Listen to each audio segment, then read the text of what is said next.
नमस्कार. शिक्षक संचालित शिक्षण संस्थेच्या डॉक्टर शांतीलाल धनजी देवसी कला महाविद्यालय व वाणिज्य व विज्ञान महाविद्यालयातील मराठी विभागाच्या ऑनलाईन लेक्चर सिरीजमधल्या विषय पत्रिका क्रमांक 6 मधल्या या पहिल्या लेक्चरमध्ये सर्व विद्यार्थ्यांचे स्वागत आहे. तृतीय वर्ष कला या वर्गाकरिता तुम्हाला 3 विषय पत्रिका आहेत. विषय पत्रिका क्रमांक 4 मध्ययुगीन मराठी वाङ्मयाचा इतिहास, विषय पत्रिका क्रमांक 5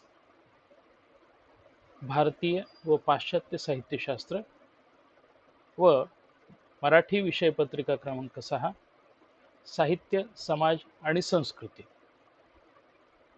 या व्याख्यानामध्ये आपण साहित्य, समाज आणि संस्कृती या विषय पत्रिकेच्या संदर्भात चर्चा करणार आहोत. या विषय पत्रिकेचा अभ्यासक्रम तुम्ही बघितलेलाच आहे. यातील घटक 1 ज्याचं शीर्षक आहे साहित्य, समाज, अन्योन्य संबंध.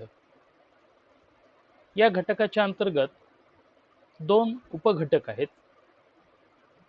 त्यापैकी पहिला उपघटक अ साहित्य, समाज, संस्कृती या संकल्पना व त्यांच्या परस्पर संबंधांचे स्वरूप व घटक ब साहित्य, समाज, संबंध, तेन, मार्क्स यांचे सिद्धांत, मानवतावाद, मार्क्सवाद, स्त्रीवाद, आंबेडकरवाद यांचे स्वरूप. या व्याख्यानामध्ये तुम्ही उपघटक अ साहित्य, समाज, संस्कृती या संकल्पना व त्यांच्या परस्पर संबंधांचे स्वरूप याविषयी जाणून घेणार आहात.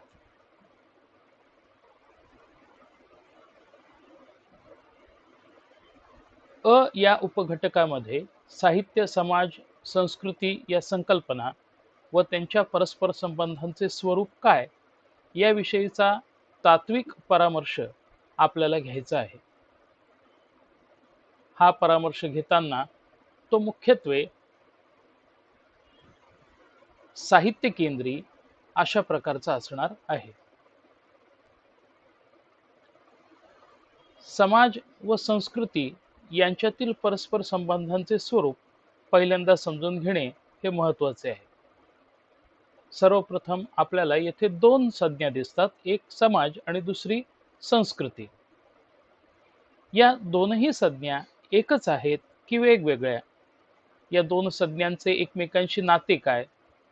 या 2 संज्ञांचा एकमेकांवरती होणारा परिणाम काय? हे आपण येथे बघणार आहोत.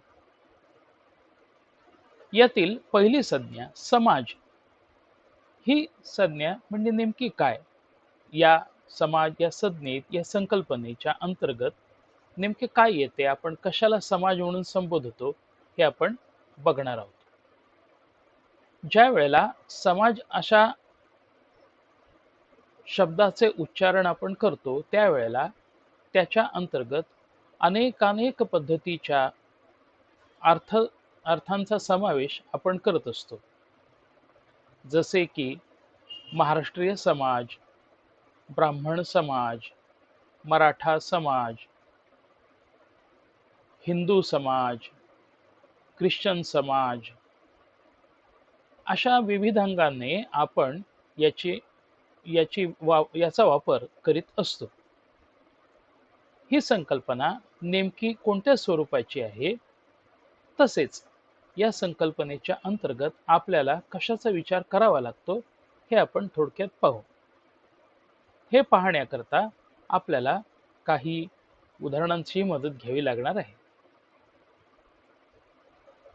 समाज ही संकल्पना आणि त्याविषयी जी वेगवेगळी विवेचने झालेली आहेत त्याचा आधार घेतल्यास आपल्याला काही गोष्टी ठळकपणाने सांगता येतात. यापैकी पहिली ठळक गोष्ट म्हणजे समाज हा सजीवांचा समूह असतो.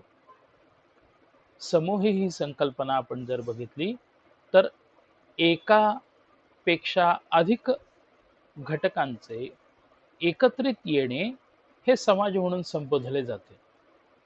येथे सजीव समूह असे आपण ज्या वेळेला म्हणत असतो त्यावेळेला प्राणीज समूह आणि मानवी समूह या दोन्ही असणे आपल्याला महत्वाचे वाटते.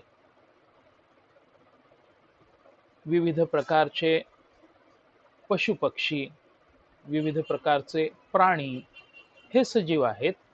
त्याचप्रमाणे विविध प्रकारची झाडे ही देखील सजीव मानली जातात. परंतु आपल्याला येथे मुख्यत्वे प्राणी आणि मानव या दोन सजीव समूहांचा विचार करावायचा आहे. प्राणी आणि मानव हे दोनही घटक हे आपापले समूह करून राहतात. प्राणीज समूह आणि मानवी समूह यांच्यामध्ये काही समानता आहे तर काही भिन्नत्व आहे. आता आपल्याला येथे असं लक्षात येते की त्या दोनही समूहांमध्ये असलेले समानता ही कोणती, तर मुख्यत्वे स्वसंरक्षण व लैंगिक संबंधांद्वारे पुनरुत्पादन या प्रमुख जैविक प्रेरणेच्या आधारे प्राणीज समूह आणि मानवी समूह हे दोन्हीही एकत्र येतात. प्राणीज समूहाचा एकत्र असण्याचा, त्यांचा समूह म्हणून बनण्याचा पहिला आधार स्वसंरक्षण असतो. तसाच मानवी समूहांचा देखील एकत्र येण्याचा आधार हा स्वसंरक्षण हा असतो.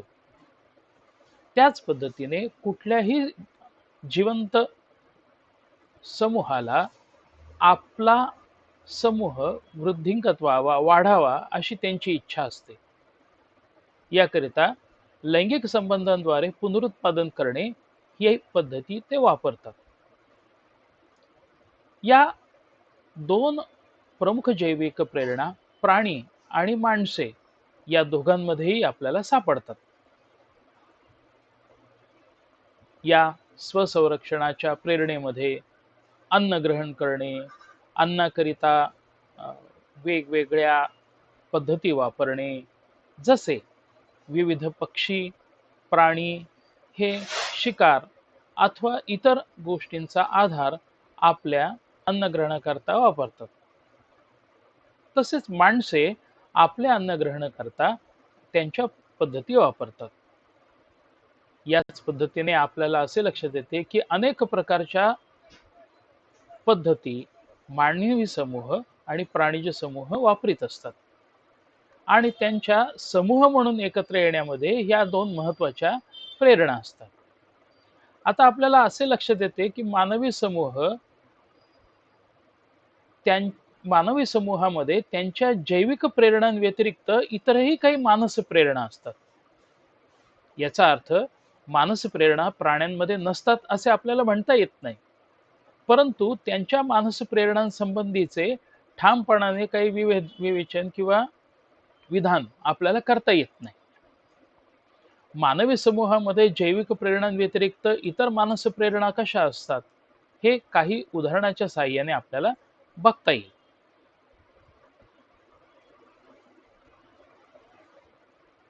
प्राणीज प्रेरणा आणि मानवी प्रेरणा या दोघांमध्ये काय फरक आहे हे आपल्याला आणखीन काही गोष्टींच्या साहाय्याने बघता येईल. उदाहरणार्थ आपण एक प्रेरणा बघितली की जी प्राणी आणि मानव या दोघांमध्ये समान असते.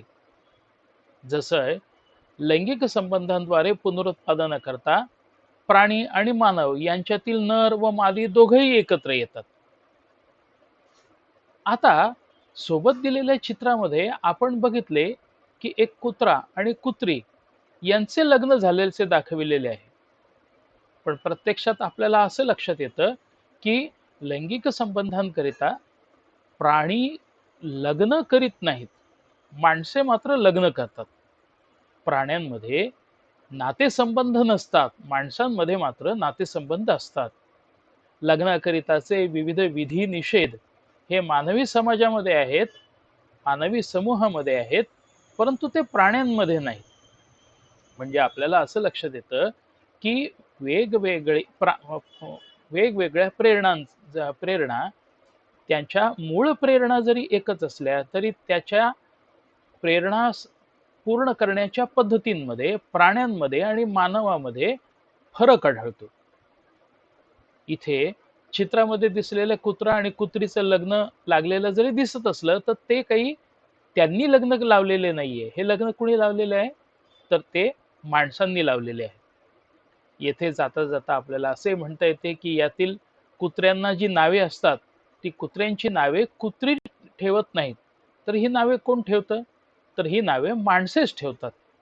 माणसांनी त्यांच्या सोयी करता आपल्या मानवी भावनांचे आणि मानवी जीवन पद्धतीचे आरोपण हे प्राण्यांवरती केलेले आहे असे आपल्या लक्षात येते. विविध पक्ष्यांचे, प्राण्यांचे किंवा भातुकलीतील बाहुला बाहुलीची लग्न लावणे हे आपल्या मानवी प्रेरणा किंवा आपल्या मानवी जीवन पद्धती या इतर सजीव अथवा निर्जीव वस्तूंवरती लावण्याचा आरोपित करण्याची उदाहरणे म्हणून आपल्याला पाहता येतात. याकरिता आपण आणखीन एक दुसरे उदाहरण बघूयात. मानवी प्रेरणांच्या जैविक प्रेरणा आणि मानस प्रेरणा अशा दोन भागांमध्ये जरी आपण विभाजन केले तर आपल्याला असे लक्षात येते की माणूस हा जैविक प्रेरणांपेक्षा त्याच्या मानस गरजांना अधिक महत्त्व देतो आणि हे सारे काळाच्या ओघात सांस्कृतिक गरजेच्या पोटी हे घडलेले आहे. आपल्याला सोबतचे जे चित्र दिसते आहे त्या चित्रामध्ये एक वृद्ध गृहस्थ आपल्या जोडीदाराच्या म्हणजे पत्नीच्या केसामध्ये गजरा माळताना दिसतो आहे. या सुंदर चित्रात दोन नर आणि मादी यांच्यातील शरीर संबंधांच्या पलीकडे जाणारी प्रेम ही संकल्पना दिसते की जी मानवी भावना आहे. अर्थात प्राण्यांमध्ये प्रेम ही भावना आहे की नाही आपल्याला माहिती नाही. प्राणी अशा भावना कदाचित बाळगून असतील, परंतु त्या भावनांच्या प्रकटीकरणाकरता असणारी प्रतीकांची निर्मिती व चिन्हांची रचना करण्याची त्यांची क्षमता ही मर्यादित असते. आता तुमच्या लक्षात आले असेल की आपले विवेचन आता अधिक नेमके आणि परिभाषिक स्वरूपाकडे होत चाललेले आहे. येथे आपल्याला आता असे म्हणता येते की माणूस आणि इतर प्राणी या दोघांमध्ये असणारे भिन्नत्व येथे सुरू होते. दोघांकडेही काही जैविक प्रेरणा जरी असल्या तरी त्या जैविक प्रेरणांची पूर्ती करणे आणि जैविक प्रेरणांच्या पूर्ती करत असताना स्वतःची अशी एक व्यवस्था उभी करणे की जी व्यवस्था एका प्रतीकांच्या निर्मितीची व चिन्हांची असते. एक येथील चित्रामधनं आपल्याला आणखीन एक गोष्ट सांगता येते की जसं लैंगिक संबंधांद्वारे पुनरुत्पादनाकरिता नर मादीने एकत्र येणे ही जैविक प्रेरणा आहे, परंतु हे एकत्र येण्याकरिता मानवी समूहाने तेथे काय घडवून आणलेलं आहे तर लग्न ही व्यवस्था, लग्न ही संकल्पना माणसाने निर्माण केली. ती नैसर्गिक नाही. जसे लैंगिक संबंध ही नैसर्गिक अशी व्यवस्था जरी असली तरी लग्न ही व्यवस्था नैसर्गिक नाही, तर ती माणसाने निर्माण केलेली व्यवस्था आहे आणि ते त्याने निर्माण केलेल्या अनेक प्रकारच्या चिन्हांच्या जाळ्यामधील एक व्यवस्था आहे. इतर प्राणी अशा व्यवस्था निर्माण करत नाहीत. माणसे मात्र अशा अनेक प्रकारच्या व्यवस्था निर्माण करतात आणि या अनेक प्रकारच्या व्यवस्था त्याचे एकत्र येण्याचे आधार असतात. मानवी समाज निर्मिती व तिची धारणा करण्याचे काही आधार असतात. जसं आपण पहिल्या मुद्द्यामध्ये बघितले की जैविक प्रेरणा आणि काही नैसर्गिक व्यवस्था हे त्याचे एकत्र येण्याचे आणि समाज निर्मितीचे व त्याच्या धारण्याचे आधार आहेत. पहिल्या मुद्द्यामध्ये आपण बघितलं की जैविक प्रेरणा म्हणजे स्वसंरक्षण आणि पुनरुत्पादनाद्वारे आपल्या प्रजेचा विस्तार. या जैविक प्रेरणेने मानवी समाज एकत्र येतात, मानवी समूह एकत्र येतात आणि त्यांच्या समूहाने एकत्र येण्यामुळे समाजाची धारणा होते. आणखीनही काही गोष्टींमुळे ती एकत्र येण्याची व्यवस्था आणखीन दृढभूत होते. जसं नैसर्गिक व्यवस्था. एका समान भूप्रदेशात राहणारी माणसे ही एकत्र येतात. जसे महाराष्ट्रात राहणारी, विशिष्ट जिल्ह्यात, विशिष्ट तालुक्यात राहणारी, पश्चिम महाराष्ट्रातील, कोकणातील, मराठवाड्यातील, विदर्भातील अशा प्रकारच्या एकत्र येणाऱ्या माणसांना आपण त्या त्या ठिकाणचे समाज म्हणून मान्यता देतो किंवा मानत असतो. विशिष्ट वंशाची माणसे ही एकत्र येतात. ही एकत्र येण्यापाठीमागे काही प्रमाणात नैसर्गिक व्यवस्थेचा हात असतो. अर्थात येथे विशिष्ट वंशाच्याच लोकांनी एकत्र आले पाहिजे आणि एकत्र राहिले पाहिजे असे मला म्हणायचे नाही. मला फक्त इतकेच म्हणायचे आहे की विशिष्ट प्रकारच्या वंशाची माणसे वेगवेगळी जरी राहत असली तरी काही विशिष्ट गोष्टींकरिता, काही विशिष्ट संबंधांकरिता त्यांनी स्वतःची व्यवस्था आपापल्या वंशांतर्गत करून घेतलेली आहे. अर्थात वंश ही व्यवस्था पूर्णपणे नैसर्गिक नाही, त्यामध्ये बदल हे घडत असतात. वेगवेगळे वंश आपल्या आपल्या समाजाचे एकत्रीकरण करतात. जसे आपल्याकडे काही जाती व्यवस्थांची निर्मिती झालेली आहे. ही जाती व्यवस्था ही नैसर्गिक नाही, ती जाती व्यवस्था मानव निर्मित आहे.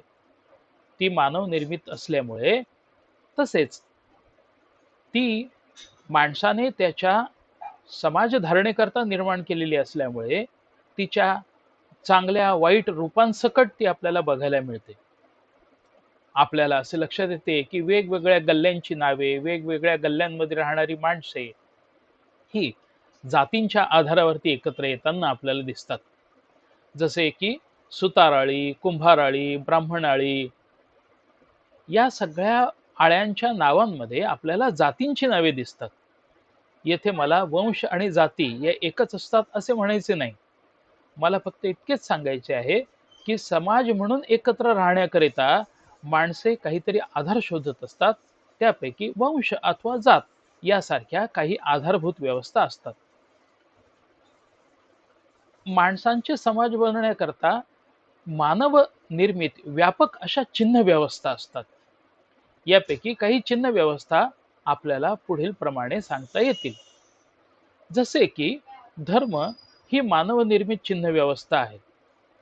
या चिन्ह व्यवस्थेमध्ये आपल्याला असे लक्षात येते की विविध प्रकारच्या धर्माची माणसे वेगवेगळी जरी असली तरी एका धर्माची माणसे एकत्रित राहतात. त्यांच्या जगण्याच्या, त्यांच्या व्यवहाराच्या, त्यांच्या माणसांमध्ये देवाणघेवाण करण्याच्या ज्या विविध पद्धती आहेत त्या पद्धती त्या त्या धर्मव्यवस्थेने ठरवून दिलेल्या असतात. त्या त्या धर्मव्यवस्थेचे विधिनिषेध असतात. म्हणजे हिंदू धर्मातील माणसांच्या जगण्याच्या ज्या पद्धती आहेत त्या पद्धतींचे काही एक विवेचन त्या त्या धर्मियांच्या विविध प्रकारच्या विधिनिषेधांमध्ये आपल्याला आढळते. हेच आपल्याला मुस्लिम, ख्रिश्चन, बौद्ध किंवा इतर धर्मांच्या बाबतीमध्ये सांगता येते. अर्थात हे विधिनिषेध चांगले आहेत अथवा वाईट आहेत हे सांगण्याचा येथे हेतू नाही. येथे हेच सांगण्याचा फक्त हेतू आहे की धर्म या व्यवस्थेच्या द्वारे या अशा प्रकारच्या समाज धारणेचा आधार निर्माण होतो. माणसे आपल्यामधील संदेशनाकरता भाषा या सर्वात महत्वाच्या आणि त्याला इतर प्राण्यांहून वेगळं करणाऱ्या एका मोठ्या चिन्ह व्यवस्थेचा आधार घेतात. उदाहरणार्थ माणसामध्ये असणारी भाषा, माणसाकडे असणारी भाषा आणि प्राण्यांकडे असणारी भाषा याच्यामध्ये असणारा फरक आपल्याला लक्षात घेणे गरजेचे आहे. प्राण्यांकडे देखील भाषा नाही असं आपल्याला म्हणता येत नाही. प्राण्यांकडे भाषा आहे, ती त्यांची स्वतःची भाषा आहे. जशी मुंग्यांची, मधमाशांची, कुत्र्यांची, माकडांची किंवा इतर प्राण्यांची, पक्ष्यांची स्वतःची अशी संदेशन करणारी व्यवस्था आहे. परंतु या संदेशन व्यवस्थेमध्ये असणाऱ्या चिन्हांची संख्या, त्यांच्या रचनांची संख्या आणि आपल्याकडे असणाऱ्या भावना आणि आपल्याला अभिव्यक्तीच्या शक्यता यांची यांच्या व्यवस्था त्यांच्याकडे मोठ्या नाहीत जितक्या माणसाकडे आहेत. माणसाकडे भाषेद्वारे, भाषा या चिन्ह व्यवस्थेद्वारे व्यक्त होणारी जी व्यवस्था आहे ती अमर्यादित अशा स्वरूपाची आहे. एक सोपे उदाहरण आपल्याला घेता येईल. ते असे की माणसे आणि प्राणी यांच्यातला एक महत्वाचा फरक. माणसे माणसांच्या गैरहजेरीत, दुसऱ्या माणसाच्या गैरहजेरीत त्याच्याविषयी बोलू शकतात. माणसे भूतकाळ, वर्तमानकाळ आणि भविष्यकाळ अशा तीनही काळातल्या व्यवस्थेबद्दल बोलू शकतात. प्राणी अशा प्रकारच्या व्यवस्थेबद्दल बोलू शकत नाहीत, अभिव्यक्त होऊ शकत नाहीत. म्हणजे आपल्याला एक गोष्ट येथे लक्षात येते की मानवी भाषा व्यवस्था ही इतर प्राण्यांच्या भाषा व्यवस्थेपेक्षा व्यापक आणि मोठ्या स्वरूपाची आहे. माणूस हा एकमेव असा प्राणी आहे की तो भाषेविषयी भाषेमध्ये बोलू शकतो. प्राण्यांना मात्र भाषेविषयी त्यांच्या भाषेमध्ये बोलता येत नाही, किंबहुना तशा प्रकारचा अभ्यास आपल्या पुढे येत नाही. समाजा आणि भाषेच्या संदर्भात आपल्याला फक्त असेच म्हणता येते की माणसाने त्याच्या एकत्र येण्याचा एक महत्वाचा आधार भाषा हा मानलेला आहे. जसे मराठी बोलणाऱ्या मराठी भाषक माणसाचा एक समाज, हिंदी बोलणाऱ्या हिंदी भाषक माणसांचा एक समाज. आता येथे आपल्याला असं लक्षात येते की भाषा हा एक आधार जर घेतला तर तो धर्म या आधारापेक्षा अधिक व्यापक असा आधार होतो. उदाहरणार्थ महाराष्ट्रात राहणाऱ्या आणि मराठी बोलणाऱ्या सर्व धर्मियांचा समावेश आपल्याला मराठी भाषक समाज या समूहामध्ये करता येतो. त्याचप्रमाणे विविध जातींमधील जे घटक आहेत ते देखील मराठी भाषाच बोलतात. या मराठी भाषक बोलणाऱ्यांचा एक समाज असे आपल्याला म्हणता येते. जसे आपण पुढे जातो तसे माणसाने निर्माण केलेल्या आणखीन काही चिन्ह व्यवस्था आहेत. जसे की राष्ट्र, भारत, पाकिस्तान, चीन, बांगलादेश, अमेरिका यासारख्या राष्ट्रांची नावे आपल्याला माहिती आहे. या सगळ्या राष्ट्रांमध्ये त्या राष्ट्रांमध्ये राहणारे लोक त्या राष्ट्राचे नागरिक म्हणून समजले जातात, त्या राष्ट्राचे समाज म्हणून समजले जातात आणि त्या राष्ट्राचा नागरिक म्हणून, त्या राष्ट्राचा समाज म्हणून त्या समाजाला आपापल्या राष्ट्रीय नागरिक असल्याबद्दलचा एक अभिमान असतो आणि हा अभिमान ते बाळगत असतात. या त्यांच्या अभिमानामागे, या त्यांच्या राष्ट्रीयत्वामागे एक काही विचारप्रणाली देखील असतात. येथे आपण विचारप्रणाली यासारख्या आणखीन एका मुद्द्याकडे जातो. माणसे आपल्या विचार करण्याच्या पद्धती तसेच माणसे आपल्या जगण्याच्या पद्धती काही एक तात्विक आधारावरती रचू शकतात, जसे की प्राणी करत नाहीत. जसे माणसाने आपल्या जगण्याच्या वेगवेगळ्या रचना या वेगवेगळ्या विचार प्रणालींच्या आधारे मानलेल्या आहेत. मग त्या धार्मिक असतील, पंथाच्या असतील, संप्रदायाच्या असतील, विशिष्ट प्रकारच्या राजकीय असतील, त्या विचार प्रणालींच्या आधाराने तो समाज म्हणून बनून राहतो. महाराष्ट्रापुरता विचार जर घेतला तर महाराष्ट्रामध्ये वेगवेगळे संप्रदाय आहेत. जसे वारकऱ्यांचा संप्रदाय, जसे समर्थांचा संप्रदाय, जसे बौद्ध विचार मत प्रणाली, जसे अशा प्रकारच्या अनेक विचार प्रणालींच्या संप्रदायाच्या विचार प्रणालींचे लोक एकत्र बनून राहतात. राजकीय विचार प्रणालींचा जर विचार आपण केला तर वेगवेगळ्या राजकीय पक्षांचे जे समर्थक आहेत ते त्या विचार प्रणालीचे समर्थक आणि त्याच्या विचार प्रणालीचा समाज म्हणून बनून राहतात. मार्क्सवाद, आंबेडकरवाद, मानवतावाद यासारखे किंवा याच्याशी समान असणाऱ्या वेगवेगळ्या विचार प्रणाली मानणारे लोक आपला समाज बनवत असतात. याच पद्धतीने काही समान कार्य हेतू घेऊनही लोक एकत्र येतात.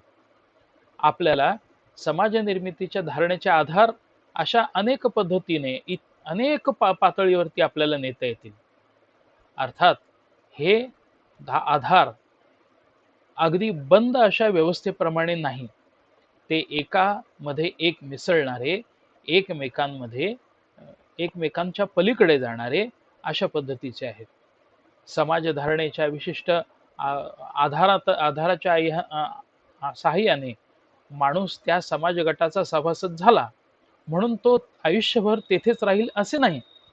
तो त्या समाज गटाच्या धारणांपासून बाहेर निघू शकतो. उदाहरण घ्यायचे झाल्यास भारतात राहणाऱ्या एखाद्या व्यक्तीने भारताचे राष्ट्रीयत्व सोडून दुसऱ्या एखाद्या देशाचे राष्ट्रीयत्व स्वीकारले तर तो त्या देशाचा नागरिक बनतो. एका विशिष्ट धर्मामध्ये असलेला माणूस त्याने त्याच्या धर्माचा त्याग करून दुसऱ्या धर्मामध्ये जर प्रवेश केला, दुसरा धर्म अंगीकारला, तर तो त्या धर्माचा अनुयायी बनतो, त्या धर्माच्या समाजाचा घटक बनतो. तसेच आपल्याला भाषेच्या संदर्भात सांगता येते.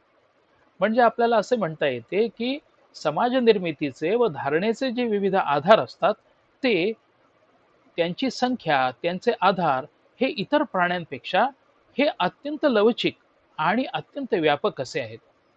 जसे आपल्याला म्हणता येते की माकडाच्या समूहामध्ये जन्मलेल्या एका घटकाला आपली उत्क्रांती घडवून आणता येत नाही. ही उत्क्रांती माणसाला घडवून आणता येते आणि माणसाने आपल्याकडील असलेल्या अनेक प्रकारच्या व्यवस्थांमधून, अनेक प्रकारच्या चिन्ह व्यवस्थांमधून, अनेक प्रकारच्या कार्यप्रणालीतून आपल्यात उत्क्रांती घडवून आणलेली आहे. याचाच अर्थ आपल्याला असे सांगता येते की विविध सांस्कृतिक उपक्रम ही मानवी समाजधारणेची एक महत्वाची अट आहे आणि ती मानवी समूहाला प्राणिज समूहाहून वेगळे बनवते व समाज बनवते. थोडक्यात सांगायचे झाल्यास ही सांस्कृतिक उपक्रमांची व्यवस्था म्हणजे संस्कृती ही मानवी समाजाची एक महत्वाची अट आहे. आपल्याला संस्कृती ही फक्त माणसांकडेच असते, इतर प्राण्यांकडे नसते असे ठामपणाने म्हणता येणार नाही. प्राण्यांकडेही संस्कृती असू शकेल, प्राण्यांकडेही त्यांच्या जगण्याच्या काही व्यवस्था असू शकतील. फक्त आपल्याला असे म्हणता येते की माणसाच्या जगण्याच्या व्यवस्था आणि माणसाने त्याच्यामध्ये निर्माण केलेले वेगवेगळे सांस्कृतिक उपक्रम हे अतिशय व्यापक आणि मोठ्या प्रमाणात असणारे आहेत. आणि प्राण्यामध्ये हे जे उपक्रम आहेत ते मुख्यत्वे जैविक प्रेरणांना आधार मानणारे आहेत आणि जैविक प्रेरणांच्या साहाय्यानेच पुढे जाणारे आहेत. आणि ही मानवी समाजाची संस्कृती ही त्याच्या मानवी असण्याचे मानवी समाज असण्याचे एक महत्वाचे गमक आहे. या सगळ्या व्याख्यानामध्ये समारोप जर आपल्याला करायचा असेल तर आपल्याला पुन्हा एकदा काही गोष्टींची उजळणी करता येते. ती म्हणजे अशी की मानवी समूह आणि प्राणी समूह यांचा आधार जरी जैविक प्रेरणा असला तरी माणसे जैविक प्रेरणांच्या पलीकडे जाऊन स्वतःची अशी एक व्यवस्था तयार करतात आणि ही व्यवस्था त्याचे विविध प्रकारचे सांस्कृतिक उपक्रम घेऊन पुढे येत असते. आणि म्हणून माणूस आणि त्याची व्यवस्था यांच्यातील स्वरूप समजून घ्यायचे असल्यास संस्कृती ही एक महत्वाची संकल्पना आपल्याला समजून घ्यावी लागते. आपण आपल्या या शीर्षकामध्ये साहित्य, समाज आणि संस्कृती हे या तीन घटकांची चर्चा करणार आहोत. पैकी समाज या संकल्पनेची चर्चा आपण आता केली की जी आपल्याला कुठे घेऊन जाते, ती आपल्याला संस्कृती या गोष्टीकडे घेऊन जाते. म्हणजे संस्कृती हा ज्या वेळेला आपण समाज असे म्हणतो त्यावेळेला त्याच्या आतल्या स्तरावरती संस्कृती ही संज्ञा असतेच. आणि आपण ज्या वेळेला समाजाविषयी चर्चा करत असतो, समाजाच्या घटकांविषयी चर्चा करत असतो, समाजांच्या वेगवेगळ्या पद्धतींविषयी चर्चा करत असतो त्यावेळेला त्याच्या आतल्या स्तरावरती आपण संस्कृतीविषयी चर्चा करत असतो. माणसाच्या विविध सांस्कृतिक उपक्रमांपैकी साहित्य हा एक महत्वाचा उपक्रम आहे आणि ती एक सामाजिक व्यवस्था देखील आहे. आता याच साहाय्याने आपल्याला साहित्य, समाज आणि संस्कृती या संदर्भातील एकमेकांचे नाते हे संस्कृती या घटकाकडे कसे घेऊन जाते आणि त्याचे वैशिष्ट्य काय, संस्कृतीच्या वेगवेगळ्या रचना कोणत्या, संस्कृतीचे आधार कोणते, सांस्कृतिक व्यवस्थांचे स्वरूप काय, हे आपल्याला बघायचे आहे. ते आपण नंतरच्या व्याख्यानामध्ये बघूयात. धन्यवाद.